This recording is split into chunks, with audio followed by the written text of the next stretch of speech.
Ada yang coba-coba sogok-sogok kita di kantor, tegas, haram. 20% Pak, bolehlah. Jangan juga begitu, tegas Pak.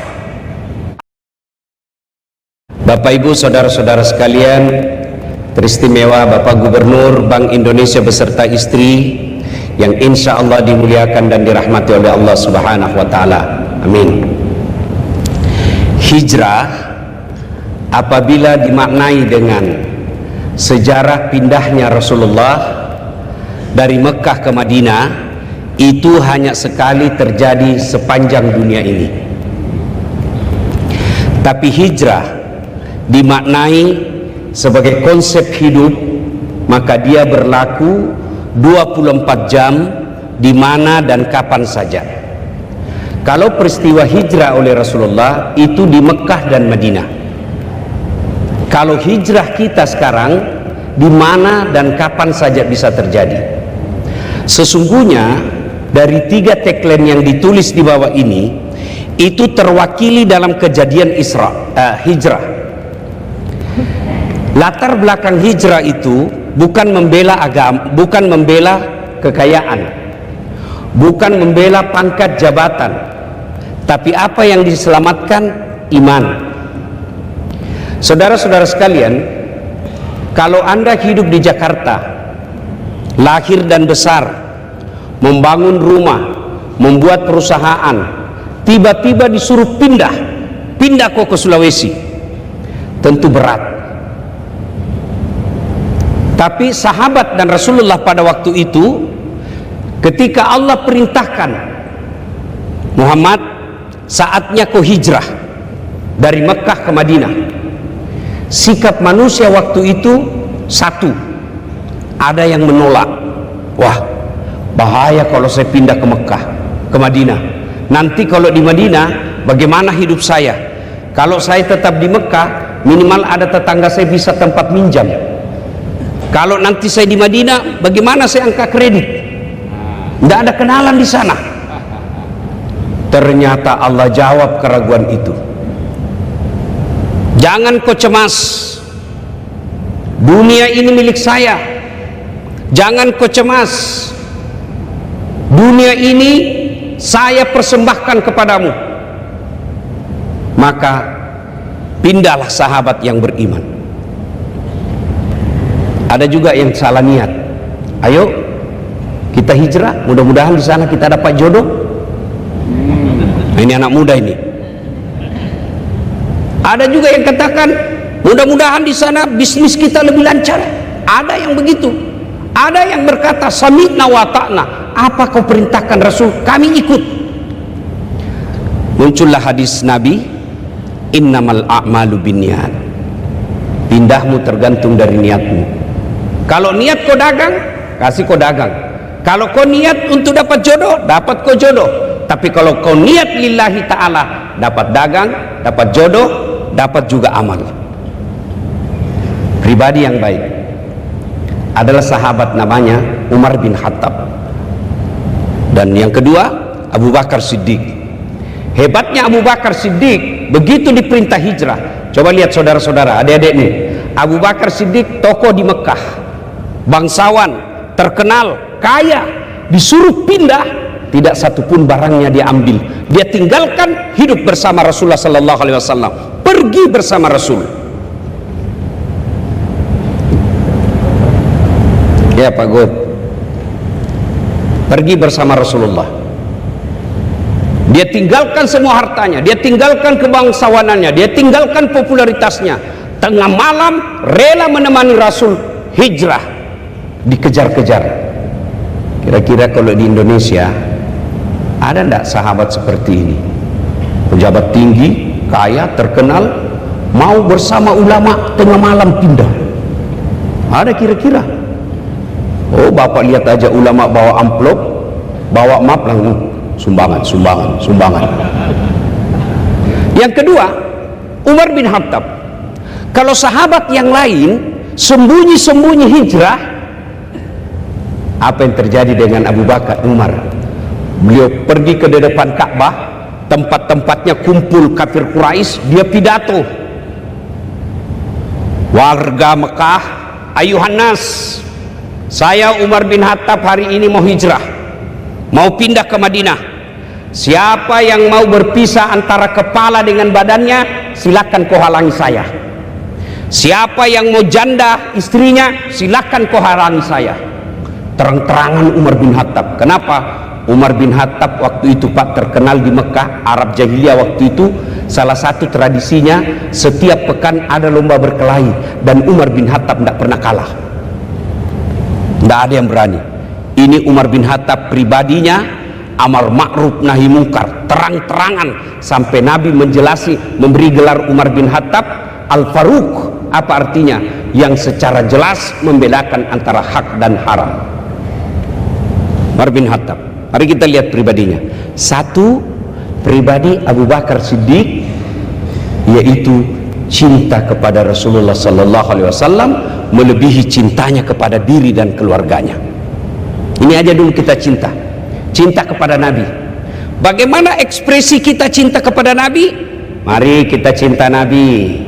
Caranya apa? Satu, bagaimana Nabi menghadapi masalah. Bagaimana sahabat menghadapi masalah. Rasulullah di Madinah, di Makkah kan menghadapi masalah. Dakwah bermasalah. Di Makkah waktu itu dirampas hak-haknya, diambil hartanya, dijarah hartanya, dibakar rumahnya, bahkan sampai dibunuh. Salah satu diantaranya, orang yang pertama mati syahid, bukan laki-laki Pak, tapi apa? Perempuan, namanya Sumayyah. Artinya apa? Belajar dari sini, semua pribadi pasti ada masalah. Tidak ada orang tidak ada masalahnya Pak.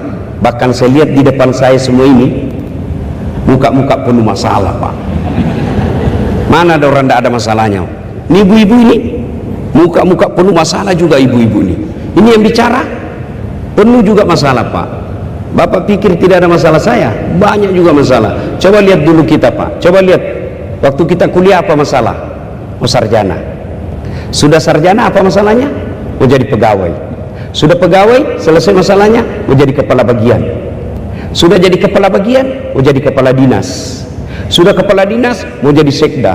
Sudah jadi sekda, muncul masalah baru, mau jadi bupati. Sudah jadi bupati, mau 2 periode. Sudah 2 periode, ditangkap KPK.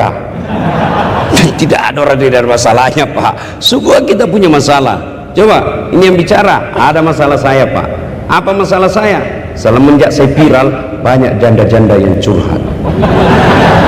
Ustadz, baru saja suami saya meninggal, adakah doa-doa penenang jiwa? Saya kirimilah amalan-amalan. Lama-lama bilang, Ustadz, jiwa saya sudah tenang, maukah Ustadz menjadi imam dalam hidupku? Saya mohon maaf Ibu, saya bukan imam, saya penceramah. Semua kita punya masalah. Pelajaran buat kita, kerja di Bank Indonesia pun ada masalah. Tapi keterlaluan kalian kalau tidak bersyukur. Coba Pak, pegawai Bank Indonesia Pak, coba lihat kalau pegawai Bank Indonesia Pak, itu ID cardnya biar ke warung dipasang itu Pak, Bank Indonesia. Bersyukur Pak. Coba kalau kita Bapak kerja di sini Satpol PP, pasti disembunyi Pak, Bank Indonesia Pak. Masya Allah, bersyukur, tapi pasti ada masalah. Nah, ketika ada masalah itu, jalan lain adalah kembali kepada Allah Subhanahu wa Ta'ala. Bagaimana kembali kepada Allah? Ya, perbaiki sholat. Hijrah kita kali ini kita maknai yang pertama tadi ini memperbaiki pribadi kita. Tidak usah banyak macam-macam Pak, perbaiki aja dulu sholat, itu aja dulu. Kalau sholat kita baik, insya Allah akhlaknya baik, itu sudah dijamin. Inna salat tanha anil fahsya wal munkar. Orang yang baik sholatnya tercegah dari perbuatan keji dan mungkar. Loh, itu baik sholatnya Ustaz, kok masih bermungkar? Satu, bisa jadi sholatnya tidak ikhlas. Hayya ala sholat, sholat lagi tidak ikhlas. Barusan kita rasa duhur, asar lagi, tidak ikhlas. Kedua, saya sholat Ustaz, dia sholat tapi kok tetap jelek sifatnya. Bisa jadi sholatnya main-main. Allah. Ya kenapa? Ihdinas sirat. Bapak ketawa karena membayangkan diri sendiri kan? Malah ada orang yang sholat kayak ditiup angin, Pak. Ada lebih semangat lagi, Pak. Allahu Akbar. Pernah Bapak dengar hadis Nabi sholat begini-begini, Pak? Bapak ketawa karena membayangkan diri sendiri kan?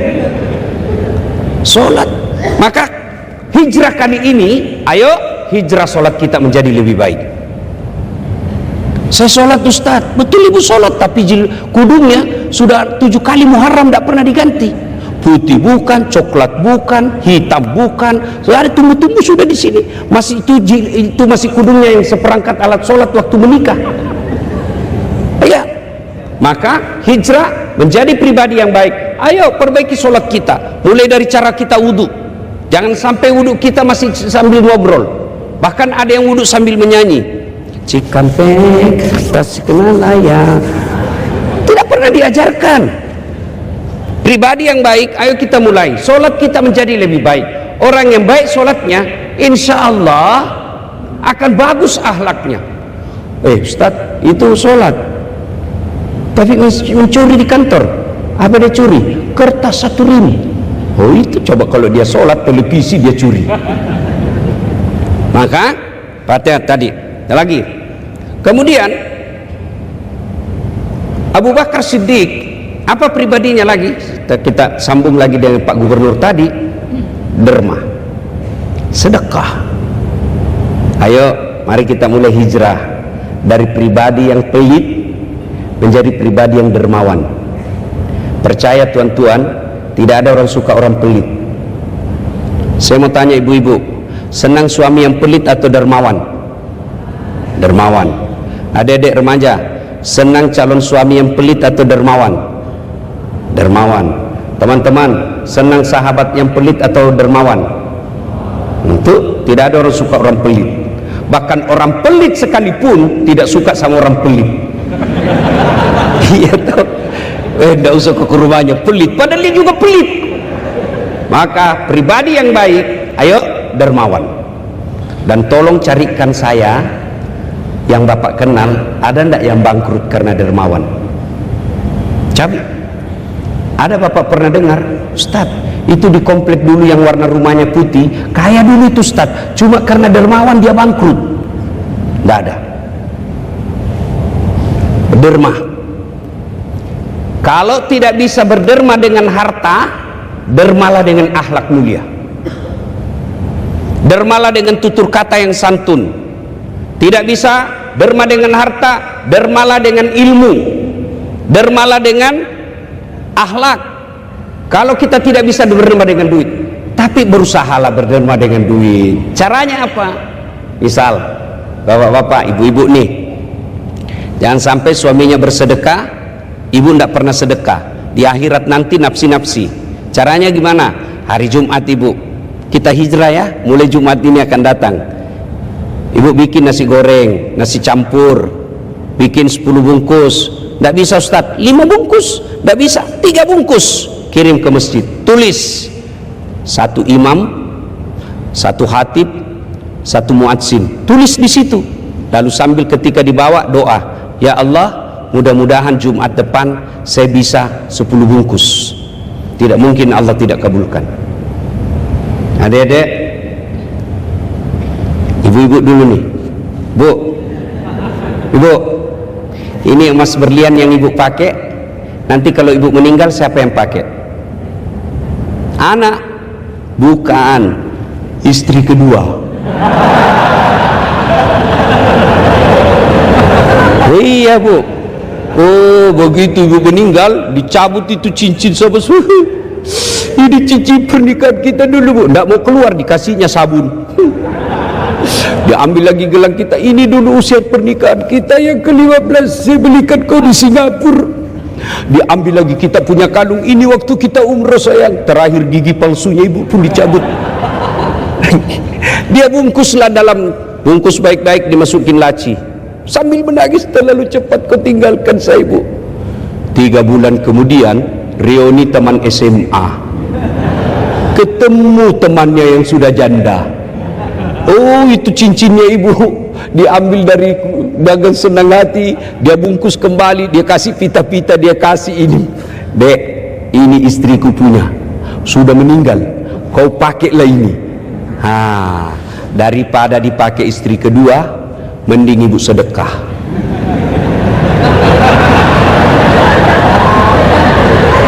Oh, ibu-ibu yang di depan ini, itu enaknya jadi orang kaya, Pak. Kalau kita kaya, saya selalu bilang sama jamaah saya, kalau kau kaya ngapain kau pakai yang asli? Pakai aja yang palsu. Kenapa? Biar kau pakai yang palsu orang tidak percaya, pasti orang percaya ini asli. Oh, masa istri gubernur pakai palsu? Pasti asli itu. Yang asli bawa ke panti asuhan, bawa ke anak penghafal Quran, bawa ke pembangunan masjid. Itu namanya pandai menyikapi harta. Bapak-bapak, kita yang miskin, sudahlah, ngapain pakai yang asli? Biar asli orang juga tidak percaya. Ada mana dia dapat duit, pasti palsu itu. Maka pakai aja yang palsu karena orang tidak percaya asli. Yang aslinya bawa ke penghafal Quran. Itu yang disebut pandai menyikapi harta. Ada ibu-ibu di sini suaminya mulai nakal, tolak bala dengan sedekah. Tidak usah kau tolak bala dengan periksa HP, tidak ada gunanya. Dia kasih kau 1, ini HP saya, masih ada 2 di mobilnya disimpan. Kenapa kau tahu? Saya pelakunya. Repot juga kalau kita selalu dioperasi, Pak. Daripada itu, mending kita minta pertolongan kepada Allah untuk menjaga suami kita. Caranya apa? Islam mengajarkan tolak bala dengan sedekah. Wah, ini mulai lain-lain semua suami saya. Yang biasanya tidak pakai parfum, ini selalu pakai parfum. Yang biasanya tidak pakai dasi. Biasanya terima HP di ruang tamu, ini di dalam toilet dia kunci. 90% sudah wajib dicurigai. Tapi bapak ibu daripada minta kepada Allah, ibu bangun sholat hajat namanya. Selesai sholat hajat 2 rakaat, ibu curhat depan Allah. Ya Allah, saat yang memelihara hati suami saya, saat yang menjaga manusia, jaga suami saya, lindungi dia dari perempuan jahat. Ya Allah, ini ada sedekah saya 2 juta, tolak bala, mudah-mudahan suami saya terhindar dari perempuan jahat. Bismillah. Cuma yang jadi masalah kalau suaminya juga bangun di tengah malam. Ya Allah, saya capek lihat suami istri saya. Allah, ngomen aja kerjanya. Ya Allah, ini ada duit saya 2 juta, tolak bala. Ya Allah. Abu Bakar Siddiq. Yang kedua, Umar bin Khattab. Apa kepribadian Umar bin Khattab? Lembut hatinya, tegas sifatnya. Itu kalau Umar bin Khattab ketemu setan, jin, minggir itu jin, Pak. Hebatnya itu Umar bin Khattab. Tegas dia, tidak pernah mau disogok. Ketika beliau di pidato, kan terjadi isu desas-desus. Sahabat berkata, waduh, Umar bin Khattab jadi pemimpin, jadi rakyat biasa aja kerasnya minta ampun, gimana kalau dia sudah jadi khalifah? Apa kata Umar bin Khattab waktu pidato? Apa yang kalian cemaskan betul. Kalau anda berbuat jahat, maka saya pasti lebih keras. Tapi kalau kamu baik, hatiku jauh lebih lembut daripada hatimu. Oke, jadi tegas kita. Kebatilan, ada yang coba-coba sogok-sogok kita di kantor, tegas, haram. 20% Pak, bolehlah. Jangan juga begitu. Tegas Pak. Al-Faruq, gelar Umar bin Khattab. Tegas kita. Oke, kita mulai dari apa? Tegas dalam rumah tangga. Anak, tegas dalam mendidik anak. Sekarang prihatin kita lihat anak-anak kita sekarang, Pak. Karena orang tua terlalu longgar mendidik anaknya. Zaman dulu godaan-godaan namanya maksiat sangat sedikit. Tidak ada itu namanya medsos. Film-film kita hanya di TVRI. Film anak-anak si Unyil. Filmnya Chips. Filmnya apa? Bagus-bagus Pak waktu itu TVRI. Sekarang semua yang mendidik anak kita adalah handphone. Maka orang tua harus tegas. Silakan kau kasih handphonemu, tapi tegas. Oke, di rumah tidak boleh pakai password. HP-mu harus saya periksa. Anak kita baik, tapi perlu kita lihat apa konten, apa video yang diterima, apa WhatsApp yang dilihat, apa film-film yang dia nonton. Caranya, Bapak Ibu, ini bagi ibu-ibu yang tidak tahu, buka aja handphonenya anak, coba langsung buka online. Apa yang tertera pertama itu algoritmanya namanya, apa yang selalu dicari pasti nampak. Baik ibu juga kalau mau lihat suaminya, kalau situ begitu Bapak Ibu buka langsung cewek-cewek cantik, pasti itu yang selalu dia cari. Nah, tegas dalam itu. Kita lanjut lagi. Setelah hijrah, pergi Rasulullah sallallahu alaihi wasallam. Nah, sekarang bagaimana kepemimpinan? Coba lihat. Ketika diperintahkan untuk hijrah, sahabat berkata, "Ya Rasulullah, ayo kita sama-sama, bersamaan kita hijrah." Apa kata Nabi? Mereka akan mencari saya yang mereka mau bunuh, saya yang mau dihabisi. Kalau kita jalan sama-sama, kita bisa dihabisi bareng-bareng. Begini, kau duluan, nanti saya menyusul. Kamu semua yang berangkat setelah aman, baru saya menyusul. Ini namanya pemimpin. Mendahulukan umatnya, mendahulukan pegawainya, baru pimpinannya. Artinya apa? Kalau berbicara tentang kemaslahatan, biarlah kami yang belakang kenyang, kau dulu yang kenyang. Ada proyek, ayo bagi-bagi sama-sama. Jangan ada bos yang kenyang, anak buah lapar. Rasulullah giliran kenyang, Rasulullah paling terakhir. Lapar, beliau paling depan. Pemimpin yang baik. Tapi mencari pemimpin begini di Indonesia sangat susah.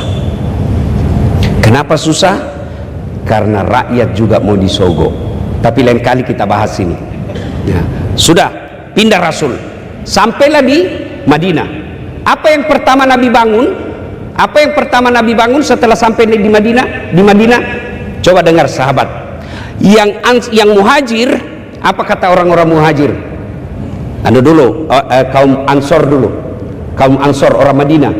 Silakan kau datang ke rumah saya punya kamar 2, boleh kau tempati 1, saya 1, engkau 1. Silakan kau datang ke tempatku, makanan saya bisa kita bagi 2. Tapi apa kata orang Mekah? Tidak usah, tolong kau tunjukkan saya di mana saya bisa cari nafkah, di mana pasar. Satu mati-matian untuk membantu, satu mati-matian untuk menjadi tamu yang tidak membebani. Semangat hijrah sesungguhnya mengajarkan ukhuwah, persaudaraan. Dan persaudaraan ini bisa putus gara-gara apa? Satu, momen-momen pilkada, momen-momen pilpres. Cebong kampret sudah mulai hilang, alhamdulillah sudah rukun. Pilpres sudah berjalan, selesai, tinggalkan. Sekarang kita semua rakyat Indonesia. Yang kedua, yang bisa memecah persaudaraan kita di kantor, apa itu? Sakwa sangka. Kenapa dia baru 5 tahun pegawai BI sudah dipromosi, saya 10 tahun belum dipromosi? Begini Pak, betul dia 5 tahun tapi otaknya Pentium 4. Bapak 10 tahun prosesornya Pentium 1, lambat loading, disuruh bikin surat, sudah Pak, tinggal di print, belum sudah namanya itu. Ada kan pegawai begitu. Nah, sangka baik saja, jangan sangka buruk. Jangankan di kantor, di rumah saja kalau sangka buruk, pasti rumah tangga tidak akan pernah bahagia. Coba kalau ibu-ibu sangka buruk sama suami, pasti tidak ada enaknya. Coba kalau sangka baik, bahagia. Telepon suami pagi-pagi tidak dijawab, oh barangkali lagi sholat duha, enak perasaan. Telepon lagi tengah hari, belum dijawab, oh berarti dia sholat duhur di masjid. Telepon sore, belum dijawab, oh dilupa HP-nya ini. Begitu masuk WhatsApp teman, saya lihat suamimu ada cewek di mobilnya, oh berarti dia lagi nge-grab. Enak perasaan. Sangka baik di kantor, kalau sangka buruk pasti pecah persaudaraan. Begitu juga di rumah. Yang kedua, yang ketiga, yang bisa memecah persaudaraan kita, apa itu? Kesombongan. Masya Allah. Adik-adikku, saudara-saudara, bapak-bapak, bersyukur kerja di Bank Indonesia. Coba dengar pidatonya tadi gubernur kita. Saya melihatnya enak menjadi pimpinan seperti ini. Wajahnya bagus, menyampaikan sambutan senyum, memberikan nasihat, dan nasihatnya seia sekata.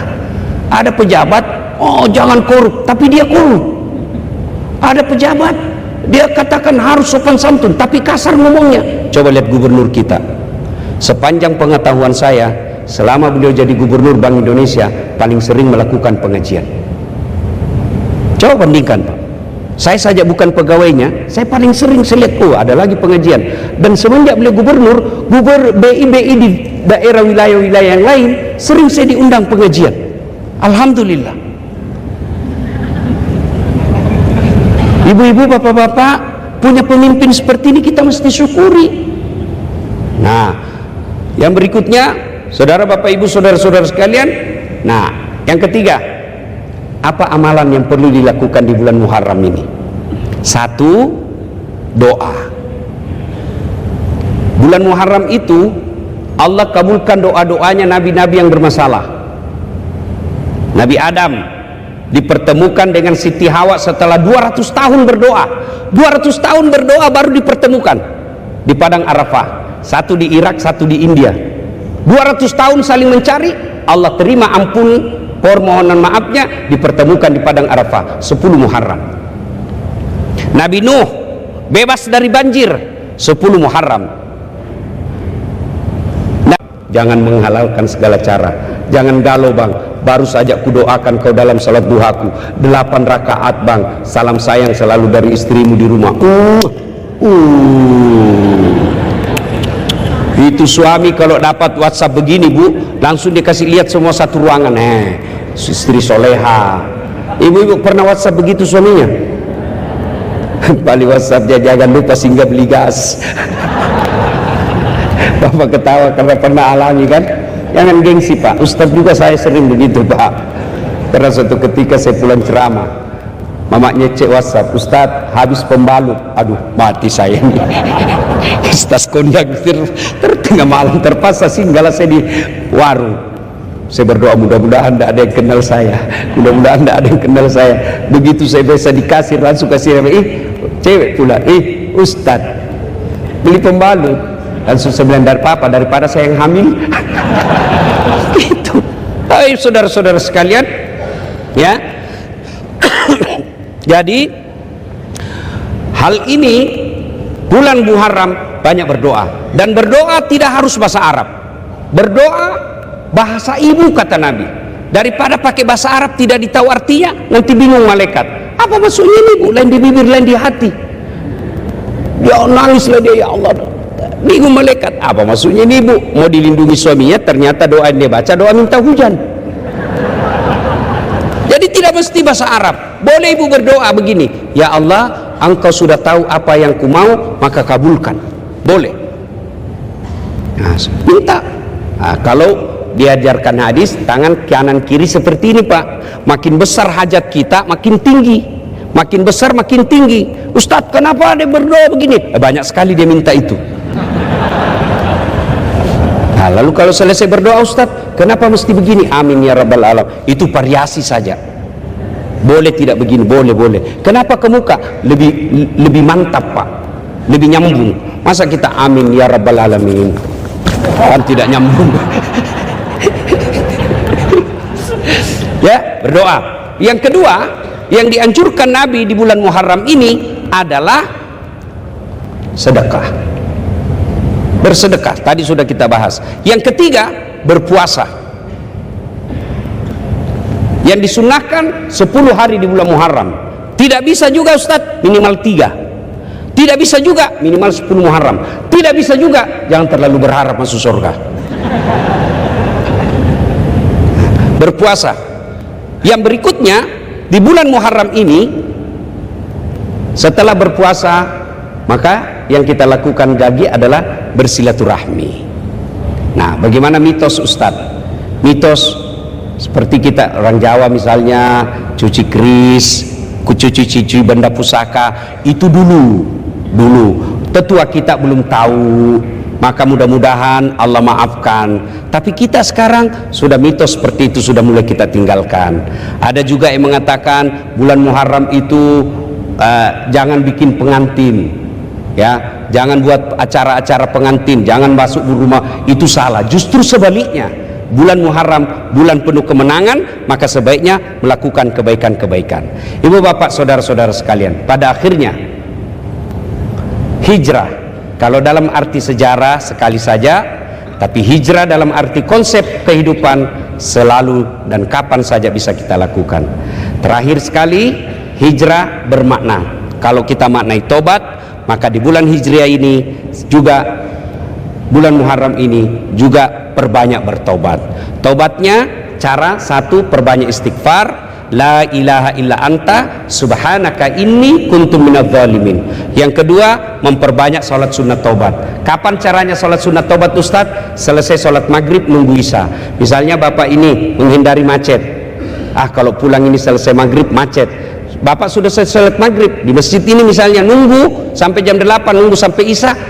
Selesai sholat maghrib, selesai doa, sholat taubat 2 rakaat sampai 6. Caranya sama sholat sunnah yang lain, cuma beda niat. Niatnya kalau mau bahasa Arab, sholli sunnatal taubat raka'ataini lillahi ta'ala, Allahu Akbar. Kalau pakai bahasa Indonesia, boleh. Saya niat sholat sunnah taubat 2 rakaat, sunnah hukumnya bagi saya lillahi ta'ala, Allahu Akbar. Itu pun tidak tahu, ya sudah, berdiri tegak menghadap kiblat begini saja, Tuhan sholat taubat, Allahu Akbar, boleh. Cuma jangan begitu terus, ya. 2 rakaat berikutnya ulang lagi, Tuhan masih seperti yang tadi, Allahu Akbar. Sudah. Kapan tobatnya, Ustaz? Sujud terakhir. Tapi jangan diucapkan. Mazhab Syafi'i jangan diucapkan. Cukup dalam hati. Anggap saja dalam hati nih Bu ya. Karena kalau saya jelaskan dalam hati Ibu tidak mengerti. Jadi anggap saja dalam hati. Sujud terakhir, ya Allah, misal tadi saya hilap di kantor, saya pegang tangannya sekretarisku, dia pegang juga saya, ya Allah. Akhirnya kami baku pegang-pegang, ya Allah. Ya Allah, saya maafkan saya hilap, ya Allah. Yang lebih penting, ya Allah, berikan saya kemampuan untuk tidak mengulangnya. Rabbana la tusik qulubana ba'da is hadaitana wa hab lana min ladunka rahmah. Tuh. Yang berikutnya, cara bertobatnya setelah banyak berzikir, menjadi insan yang lebih baik. Saudaraku, percayalah, bukan karena tidak ada dosa orang masuk surga, bukan. Kalau orang masuk surga karena tidak ada dosa, maka tidak isinya surga kecuali Muhammad SAW. Lalu kenapa orang masuk surga? Karena kebaikannya lebih banyak daripada dosanya. Itulah sebabnya ada 2 malaikat, satu pencatat kebaikan, satu pencatat kejahatan.